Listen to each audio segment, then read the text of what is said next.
बिस्मिल्लाहिर्रहमानिर्रहीम, अस्सलाम वालेकुम। आप देख रहे हैं program news night with Aneeqa Nasar. नाज़रीन, सियासी अखाड़े के अंदर हलचल अच्छी खासी होते हुए नजर आ रही है। ऐसा मालूम होता है कि एक तरफ तमाम की तमाम सियासी जमातें ऑपोजिशन की, जिनको इत्तेहादियों की तरफ से तो ना कर दिया गया है, लेकिन वो फिर भी उसके बावजूद भी इस तगदों में है कि किसी तरीके से अदम एतमाद की तहरीक ला सकें। अब अदम एतमाद की तहरीक किधर से आनी है, ये एक अहम सवाल बनता चला जा रहा है।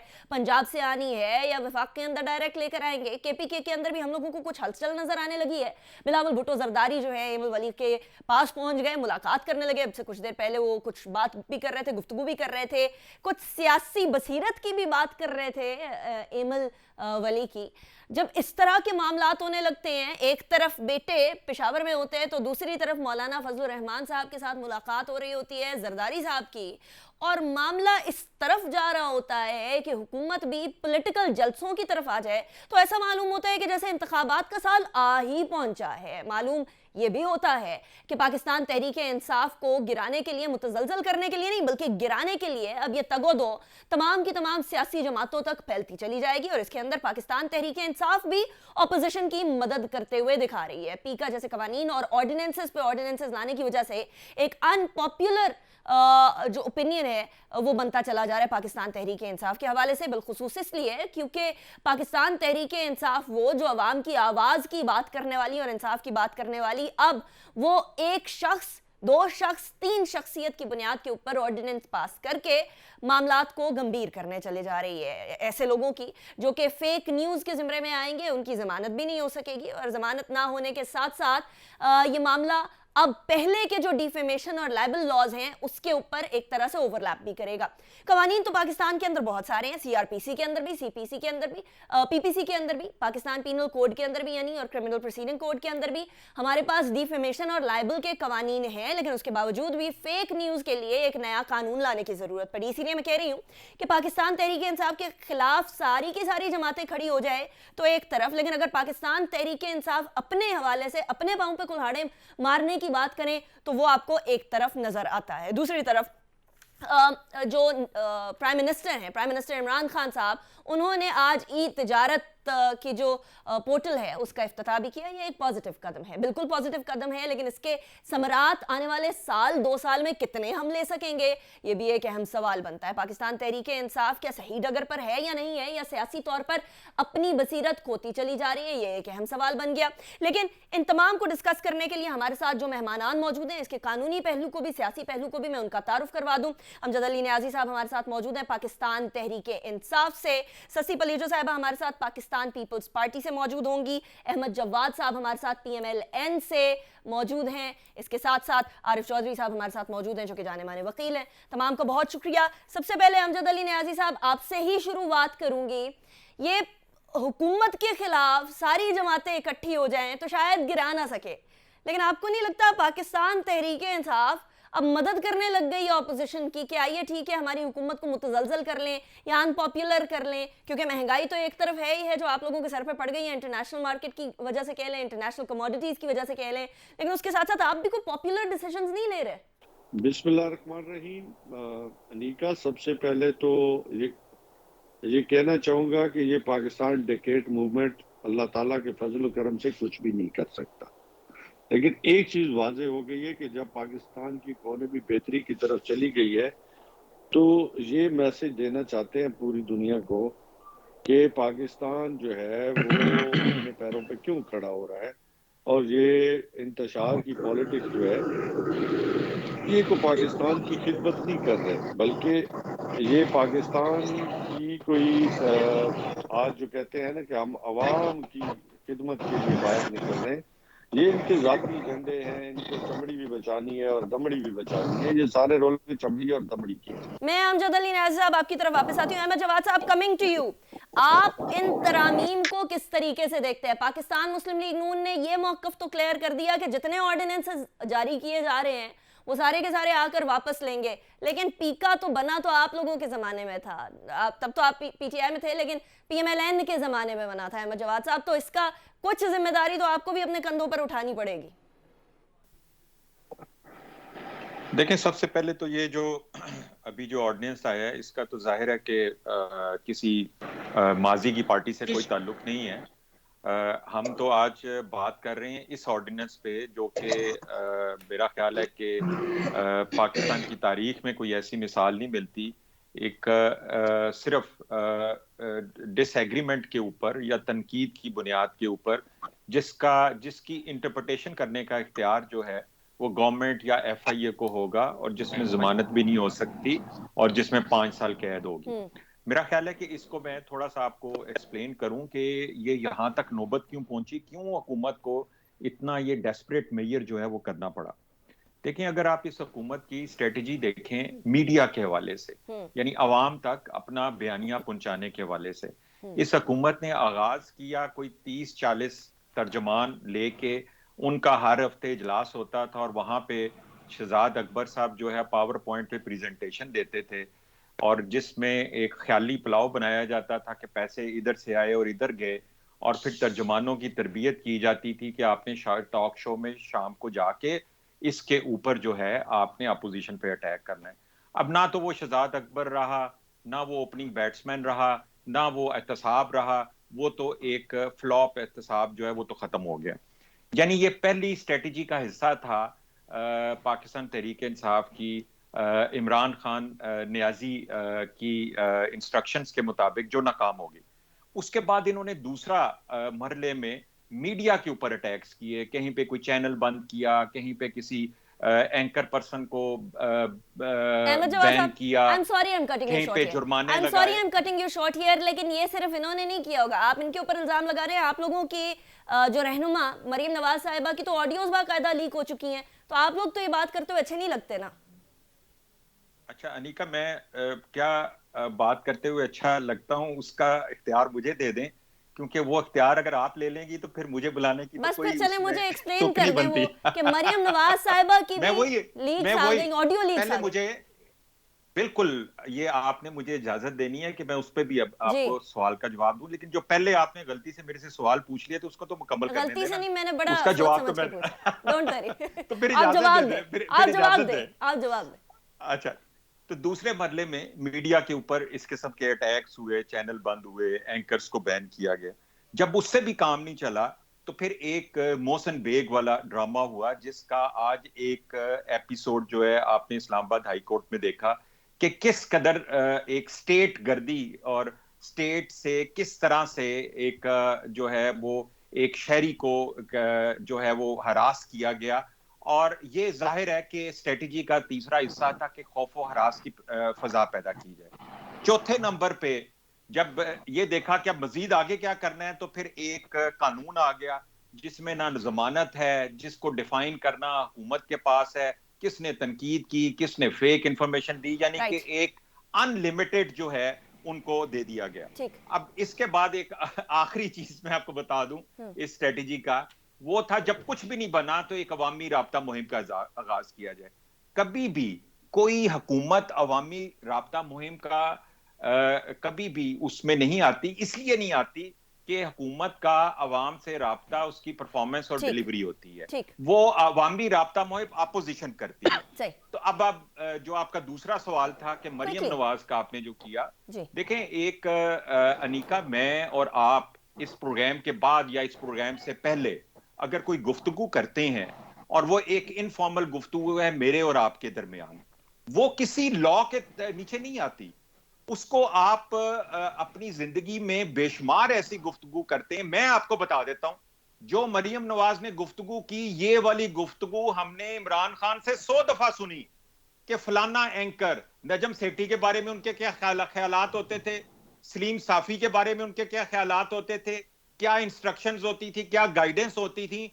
ये तो हमने इनफॉर्मल मीटिंग्स में, जाहिर है कि इसका जिक्र करने का फायदा कोई नहीं है कि ये हर जगह के ऊपर, ये आप भी और मैं भी, मैं जरा अहमद जवाद साहब, मैं ब्रेक की तरफ चली जाऊं, लेकिन मेरे और आपके इनफॉर्मल डिस्कशन के अंदर बड़ा डिफरेंस है ना। मैं कहा मरियम नवाज साहिबा कहा और वो तो इंस्ट्रक्शंस दे रही हैं, मैं तो दरखास्त भी नहीं कर सकती किसी चैनल के हवाले से इस तरह से। लेकिन खैर, मैं ब्रेक की तरफ जाती हूं, उसके बाद ससी फलीजो साहिबा की तरफ भी आएंगे कि वो क्या समझती हैं ये जो कवानीन और तवातुर से ऑर्डिनेंसेस आना, क्योंकि बड़ा कॉन्स्टिट्यूशन कवानीन के हवाले से पाकिस्तान पीपल्स पार्टी बड़ी ज्यादा बुलंद करती है, बड़ी पासदारी की बात करती है। तो क्या ऑर्डिनेंसेस बेसिस पे ऑर्डिनेंसेस आना, what does people's party think about that, और एक शॉर्ट भी सुनाऊंगी, बड़ा इंटरेस्टिंग है, उसके लिए भी stay tuned.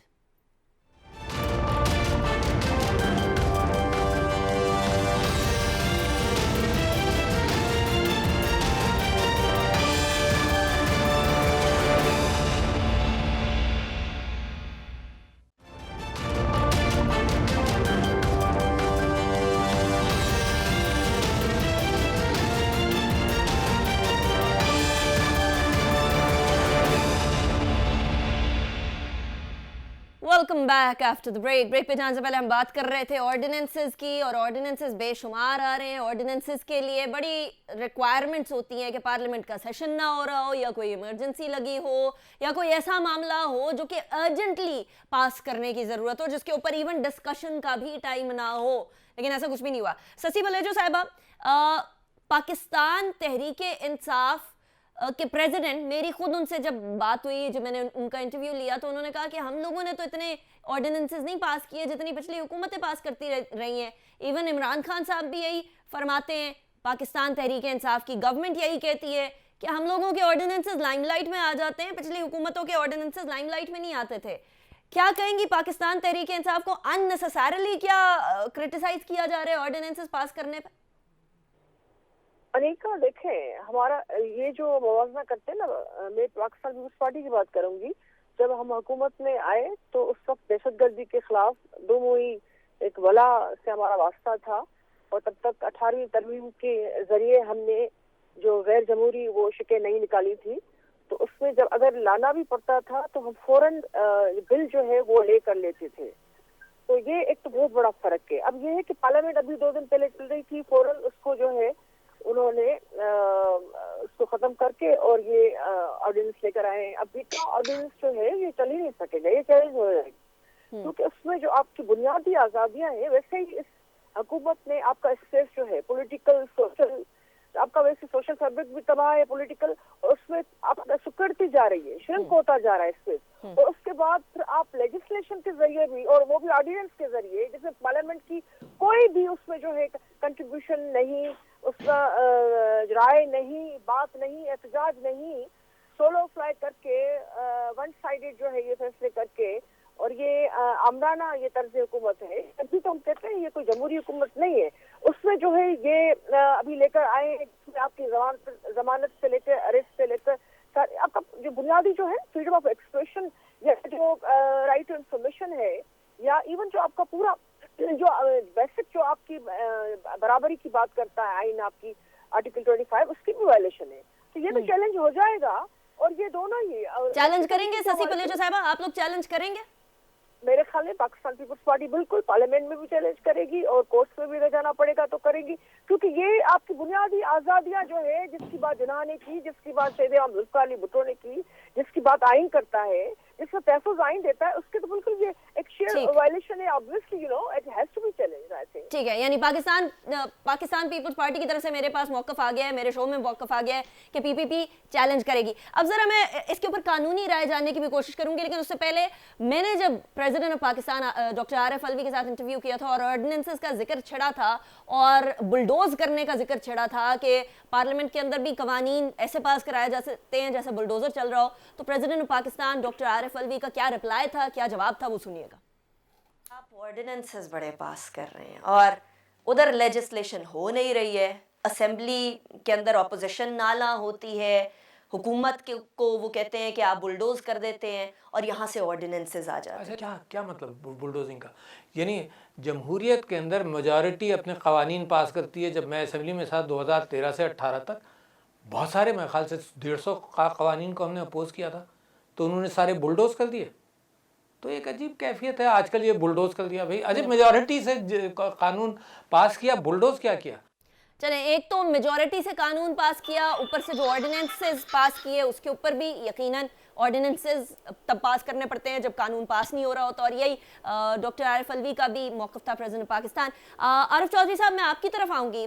Constitution of Pakistan, chapter number 2, fundamental rights, article 8 to article 28, सारे के सारे फंडामेंटल राइट्स की बात करते हैं। इसमें जो फ्रीडम ऑफ स्पीच का आर्टिकल है आरिफ चौधरी साहब, इसमें बाकायदा ये कहा गया है कि इनके स्टेट या फिर इंटरेस्ट ऑफ स्टेट या फिर जुडिशरी या फिर सिक्योरिटी या फिर मोरालिटी के मामलात की बात आएगी तो फिर फ्रीडम ऑफ स्पीच के ऊपर कोई कदगन लग सकती है, लेकिन अदरवाइज फ्रीडम ऑफ स्पीच जो है वो खुलेआम चल सकती है। तो यहाँ हुकूमत भी यही कह रही है कि देखिए जी, यहाँ मोरालिटी डिसेंसी से नीचे की बात चल रही है, यहाँ रियासत को रिप्रेजेंट करने वाले लोगों के खिलाफ बातें हो रही हैं। आरिफ चौधरी साहब। अनिका, ये जो फ्रीडम ऑफ स्पीच है ये इतना बुनियादी हक है इंसान का कि जिस तरह सांस लेना उसका हक है, इसी तरह अपनी आज़ाद मर्जी से किसी मामले पे अपनी राय देना, अपना इजहार करना, एहतजाज करना, ये भी उसका बुनियादी हक है। मजीद अमजद साहब ने कहा था कि 20 बरस की काविशे पे हम, सोचते दिन और जागती रातें, इनका हासिल एक यही इजहार की हसरत। दुनिया पूरी जो है इस इजहार की हसरत को इतनी अहमियत देती है कि इसके नतीजे में अगर कुछ थोड़ा बहुत नुकसान भी किसी का हो जाए तो उसे इतनी अहमियत हासिल नहीं है जितनी इंसान के बोलने की आज़ादी को हासिल है। अब मैं आपको एक अर्ज करूं कि ये बुनियादी तौर पर एक कानून के तालिब इल्म के तौर पर अर्ज करूंगा कि इसे कॉग्निजेबल ऑफेंस क्यों नहीं रखा गया था। सेक्शन 500 पीपीसी जो है वो इसको डील करता है, और कॉग्निजेबल ऑफेंस इसलिए नहीं रखा गया था कि चूंकि सबसे पहली बात तो यह है कि किसी शख्स को दुश्मनाम तराजी उसके ऊपर करना या बदनाम करना, डिफेम करना, उसकी इज्जत को पायमाल करना, ये ऐसी बातें हैं जिसमें सब्जेक्टिविटी बहुत ज्यादा है। यानी कोई शख्स अगर एक राय दे रहा है और वो खास तौर पे जिस तरह इदारों के बारे में है, अदारों की परफॉर्मेंस जो है वो उसके ऊपर सवाल उठते हैं। और अब आपने इस कानून के जरिए तमाम के तमाम इदारे जिनकी कारकर्दगी लोगों को नजर आ रही है और करप्शन इस हद तक रैंपेंट हो गई है कि कोई काम आपका पैसे के बगैर और रिश्वत के बगैर हो नहीं रहा, उस पे अगर लोगों के पास इतनी भी गुंजाइश ना रहे कि वो ये कह ही सके कि जनाब ये देखिए हमारे साथ क्या हो रहा है, हम तो तड़प रहे हैं, और उसे ये कहा जाए कि जनाब ये देखिए फलां इदारे के बारे में आपने ये राय दी थी, उससे वो उसकी बदनामी होती है।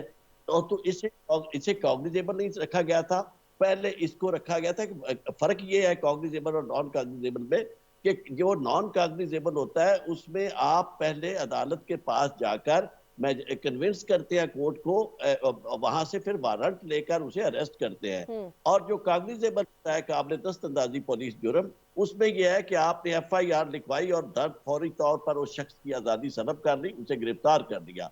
अब ये हुकूमत जो इंसाफ की हुक्मरानी के नाम पर आई थी, उसने इंसानी आजादी को, इंसाफ को इस हद तक यानी तहवाला करने की कोशिश की है कि जिस इदारे को भी, यदि आपने देखा होगा कि इदारे, ये जो अभी आपका साथी इकरार और हसन जो था, उसने जाके किया क्या है, एक बात करने के लिए पहुंचा है, सवाल करने के लिए पहुंचा है, तो उन्होंने जो कुछ किया उसके साथ वो सबके लिए एक आईना दिखाने के लिए काफी है। अब हुकूमत उसे कानूनी कवर देना चाहती है कि जनाब अब बस आपने कोई बात नहीं कर दी। जहां तक ये आजादी की बात करते हैं ना जी कि आजादी आपकी वहां खत्म हो जाती जहां दूसरे की आजादी शुरू होती है, इसमें कोई शक नहीं है, लेकिन इसके साथ साथ आइन ने जो प्रोटेक्शन दी है आपको, अमेरिकन आइन यानी फर्स्ट अमेंडमेंट जो है वो इसी चीज की थी कि भाई आपको आजादी जो है, आपकी एक्सप्रेशन की जो फ्रीडम है उसको आप किसी तौर पर सर्व नहीं कर सकते, हत्ता के चौधरी साहब अब अमेरिका से कंपेयर करेंगे हम अपने आप को, यानी हमारे यहाँ तो जो मामलात हो रहे होते हैं, आपको याद है 1962 का कानून जी, ये जमहूरियत की बात कर रहे थे ना अमेरिका से, इसलिए मैं कंपेयर कर रहा हूँ कि खुद सदर होते हुए जिनकी हैसियत बिल्कुल गैर मुतनाज़ होनी चाहिए और गैर जानबदार होनी चाहिए, वो एक पार्टी के नुमाइंदे के तौर पर डिफेंड कर रहे हैं। ये उनका काम नहीं है पार्टी को डिफेंड करना। तो यहाँ हम यही मिसालें देंगे, चूंकि हमारे प्राइम मिनिस्टर जो हैं वो भी हमें मिसालें देते हैं कि जी ये सारी चीजें जो है बाहर के साथ कंपेयर करते हैं। तो मैं ये समझता हूँ कि जहाँ ये कवानीन की बात होती है, जहाँ रूल ऑफ लॉ की बात होती है, वहाँ इंसान को अहमियत। अच्छा, एक और बात मैं आपसे शेयर करना चाहता हूँ कि ये जो इदारों के नाम पर ये जो किया जा रहा है ना, सुप्रीम कोर्ट और हाई कोर्ट के पास तौहीन अदालत का कानून मौजूद है, उसमें सजा जो है वो 6 माह है, और आपने एक ऐसा कानून बनाया कि जिसके तौहीन अदालत से भी ज्यादा, तौहीन अदालत से भी आगे पहुंच गए हम लोग। लेकिन ये डिफेमेशन लाइबल के कवानीन ऑलरेडी थे, हम लोग ओवरलैप क्यों करते रहते हैं कवानीन को? That is also a question. लेकिन Chaudhry I have to go on a break right now. Break के बाद हम वापस आएंगे और उसके बाद फिर हम बात करेंगे इस हवाले से भी कि तहरीक अदम एतमाद नंबर है या नहीं है, या खाली ढोल पीटे जा रही है ऑपोजिशन, क्या हो रहा है आफ्टर अ ब्रेक।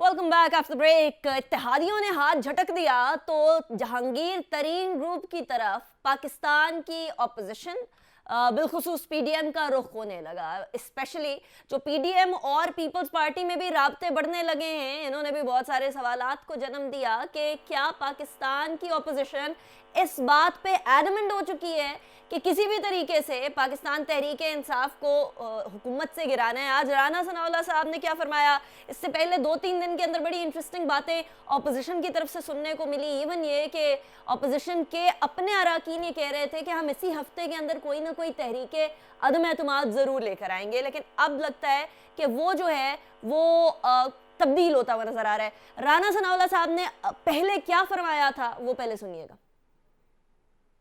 जितना नंबर बैलेंस करने के लिए या इनके वोट ऑफ कॉन्फिडेंस को जो है वो अबॉलिश करने के लिए दरकार है, उससे ज़्यादा लोग, इनके अपने लोग जो हैं वो इनको छोड़ने को तैयार हैं और हमारे साथ राब्ते में भी हैं। तो इंशाअल्लाह ताला जब हम कंफर्टेबल जोन में जाएंगे और हमारी जो लीडरशिप है PMLN की और दूसरी अपोजिशन जमातों की, जब वो फैसला करेगी तो ये सारी चीज़ें जो है कि पंजाब में पहले या मरकज़ में, इसके मतलब जो है वो फैसला उस पर ये पहले जो राना सनाउल्लाह साहब ने कहा था, इसको जरा कोइंसाइड करें जहांगीर तरीन साहब की 2 दिन पहले मुलाकात से। अमजद अली न्याजी साहब, कहीं परिंदे उड़ने तो नहीं वाले? बिस्मिल्लाहिर्रहमानिर्रहीम। अनीका, ऐसी कोई बात नहीं, क्यों परिंदे उड़ेंगे?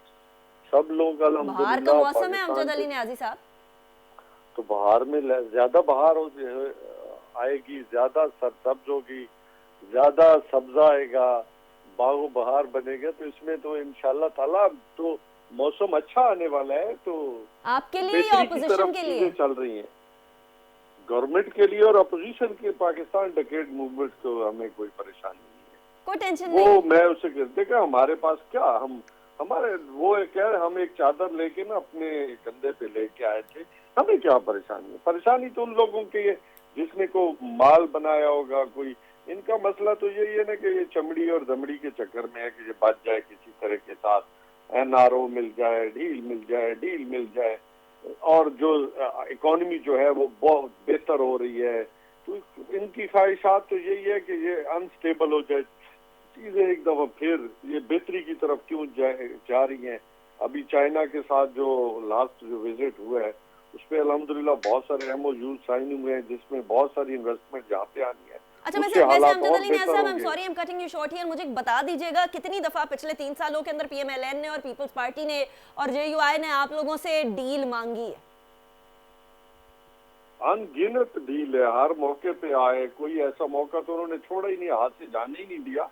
आप अगर डे 1 से लेके आज तक इन्होंने जो सामने कुछ कहते हैं, शाम में कुछ कहते हैं, रात में कुछ कहते हैं, सुबह कुछ कहते हैं, तो ये इन्हीं चक्करों में तो इनकी चल रही है। केसेस तो देखे, इनके जो केसेस अपने अखबार के अंदर बनाए हुए केसेस थे ना, तो हमने तो आज तक एक केस भी नहीं बनाया। और ये मतलब मैं ये नहीं कहता कि ये सच्चे केस हैं, कोई झूठे केस तो नहीं है। आज अगर किसी रेडी वाले के साथ, पान वाले के साथ, गोलगप्पे वालों के साथ और मकसूद चपरासी से नहीं पैसे निकल रहे हैं, या टीटीज आ रही हैं, या इवान फील्ड्स के, या जो पनामा में चीजें आई, या दुबई टावर्स निकले, तो अब देखिए उन्होंने अनगिनत दफा आपसे डील मांगी है। बड़ी इंटरेस्टिंग इंकशाफ है वैसे अमजद अली न्याज़ साहब, अनगिनत दफा पिछले 3 सालों के अंदर PMLN पीपल्स पार्टी ने आपसे डील मांगी है। इवन मैं लिखा, आपको एक बड़ी दिलचस्प बात है, इवन मुझसे राब्ता किया गया, मैं नाम नहीं बता सकता। अच्छा, मुझसे किया गया कि खान साहब को कहें कि प्लीज हमें जो है वो कोई रिलीफ दे। बस ये बता दें पीएमएलएन थी या पीपल्स पार्टी की कोई शख्सियत थी? दोनों। अहमद जवाद साहब, मामला आपके सामने है। अब अमजद अली न्याजी साहब से भी कांटेक्ट किया गया, पता नहीं और कितनों से कांटेक्ट किया गया होगा कि जरा हाथ हल्का। तुम्हें पता है खान के साथ मेरा क्या रिश्ता है? जी जी जी। बेस पे उन्होंने मतलब उन्होंने सोचा कि मैं भी ये बात बन ही जाए, तो मैंने उन्हें कहा कि खान अपनी जान से जो जा सकता है खून का आखिरी कतरा बात है, लेकिन डील और ढील के चक्कर में खान आ ही नहीं सकता। चले अहमद जवाद साहब, होगा। अहमद जवाद साहब, आपकी लीडरशिप एनआरओ मांग रही है, डील मांग रही है, आप इधर कह रहे हैं कि पाकिस्तान तहरीक इंसाफ के गिरने के दिन आ गए। अनीका, एक तो चूंकि आपने एक सवाल बीच में पूछा था परिंदों के हवाले से जी, तो कि परिंदे उड़ तो नहीं रहे, तो देखें परिंदों ने तो उड़ना ही होता है। सिर्फ एक सूरत हो सकती है अगर आप चाहें कि परिंदे ना उड़ें, एक तो ये है कि उनके पर काट दें, दूसरा तरीका ये है उनको पिंजरे में बंद कर दें, वरना तो परिंदे की तो नेचर है उड़ना। तो इसलिए जो परिंदे पीटीआई में शामिल हुए थे उन्होंने तो उड़ना है, एक ना एक दिन उड़ना है। कब तक आप उनके पर काट के रखेंगे, कब तक आप उनको पिंजरे में रखेंगे, एक ना एक दिन तो परिंदों को आजादी मिलेगी। अच्छा देखिए, जहां तक आप लोग आजादी दिलवाने में कामयाब नहीं अभी तक होते हुए नजर आ रहे। देखिए, मैं जो तहरीक अदम एतमाद के हवाले से मैं थोड़ा सा आपको क्लैरिफाई कर देता हूँ। देखिए, एक तो ये है कि कभी भी तहरीक अदम एतमाद अगर अपोजिशन लेके आ रही है, वो एक स्ट्रेटजी होती है, वो कभी भी पहले से नहीं बताया जाता कि किस दिन लानी है और आपके साथ कौन कौन सी अपोजिशन की पार्टीज हैं, कौन कौन सी हुकूमती आपके साथ हैं। ये एक परसेप्शन तो जरूर क्रिएट किया जाता है, लेकिन इस स्ट्रेटजी को कभी डिस्क्लोज नहीं किया जाता। ये उस दिन पता चलता है जिस दिन तहरीक अदम एतमाद आती है और लोग हाथ खड़ा करते हैं। Very important point. देखिए, न्याजी साहब ने कहा ना कि लोग उनसे राब्ता कर रहे हैं उनसे, मैं आपको अपना जाती में बता देता हूँ कि मैं अभी जब शहबाज शरीफ साहब से मिलने गया था तो वहां पे जो मैंने माहौल देखा वो तो पीटीआई के लोग वहां पे लाइन वेरी इंटरेस्टिंग। अच्छा अहमद जवाद साहब, ये आपका बड़ा इंपॉर्टेंट पॉइंट है, मैं इसी को आगे लेकर जाके आरिफ चौधरी साहब, तहरीक अदम इस्तेहकाम तो हो सकता है, कहीं इधर उधर हलचल जरूर हो सकती है, लेकिन पाकिस्तान के अंदर तहरीक अदम एतमाद, क्या आप कानूनी तौर पर आपने कभी देखा कि अभी रिसेंटली यूसुफ रजा गिलानी साहब के leader of opposition in senate बनने से पहले चेयरमैन सेनेट के मामले के ऊपर तहरीक अदम एतमाद आई थी, वो भी फेल हो गई थी। ये तहरीक अदम एतमाद अगर ऑपोजिशन ले भी आए, अगर 172 नंबर पूरे कर भी ले, तो आपको ऐसा लगता है कि जो जिनको तोड़ने की कोशिश कर रहे हैं वो टूट सकेंगे पाकिस्तान तहरीक इंसाफ से? अनीका, आपके मुंह से बिल्कुल लफ्ज अदम इस्तेहकाम निकल गया और बड़ा सही निकला, मौका निकला, बरमहल निकला, बाकायदा प्लान निकला।